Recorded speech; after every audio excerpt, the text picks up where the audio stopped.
జనసేన పార్టీకి గాజు గ్లాస్ గుర్తు కేటాయించడం పట్ల అభ్యంతరం వ్యక్తం చేస్తున్నారు రాష్ట్రీయ ప్రజా కాంగ్రెస్ వ్యవస్థాపక అధ్యక్షులు మేడా శ్రీనివాస్.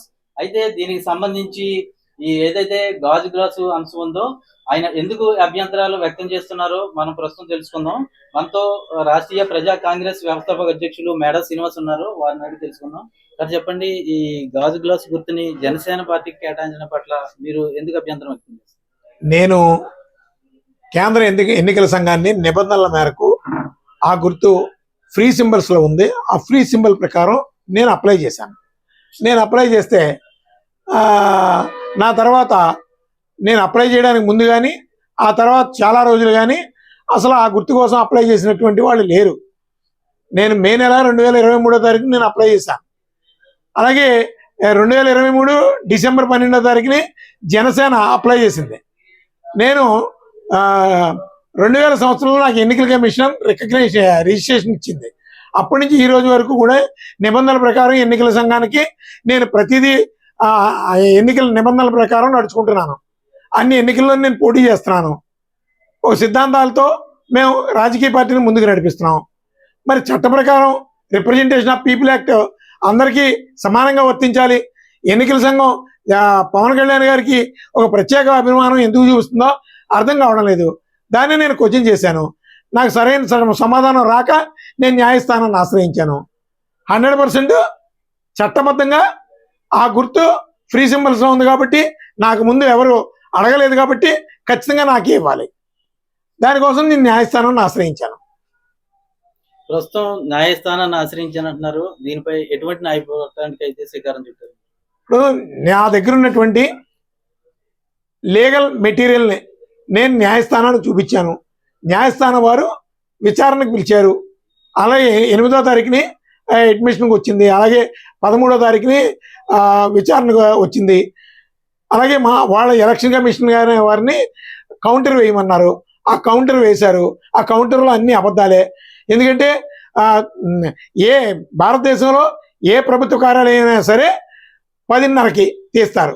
10 గంటలు తీసిన 9:40 ఎన్నికల సంఘం వారు పవన్ కళ్యాణ్ గారి రిప్రజెంటేషన్ తీసుకున్నారు గుర్తు కోసం. ఇది ఎక్కడా జరిగే పని కాదు. ఎందుకంటే జీవో వాళ్ళకు ఉన్నటువంటి జీవోనాంశ ప్రకారం 10 గంటలకి 10:30కి ఆఫీసులు తీస్తారు. మరి 9:30కి మీరు ఎలా తీసుకున్నారు? అదే రోజు 12వ తారీఖుని అదే రోజు ఇంకా 4-5 పార్టీలు రిప్రజెంటేషన్స్ ఇచ్చున్నాయి. ఆ పార్టీలకు చెందినటువంటి రిప్రజెంటేషన్స్ని మీరు ఎందుకు ఎలా చేయలేదు? మీరు పరిగణలోకి తీసుకోలేదు. అలాగే మేము ఎన్నికల సంఘం వారికి మా రిప్లై కూడా దాఖలు చేసాం. 9:40 అనేది ఎన్నికల సంఘం వారు చెప్తున్నటువంటి అబద్ధం. పవన్ కళ్యాణ్ గారికి తో ఒక ప్రత్యేకమైనటువంటి అభిమానంతో ఎన్నికల సంఘం వారు ఫేవర్ చేస్తున్నారు. అలాగే నిబంధనల ప్రకారం ఫామ్ 10B అప్లై చేయాలి.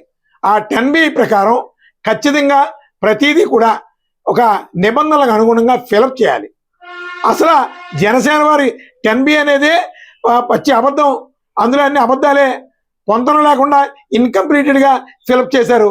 ఆ ఇన్కంప్లీటెడ్ 10B ఫామ్ని ఎలక్షన్ కమిషన్ తీసేసుకుంది.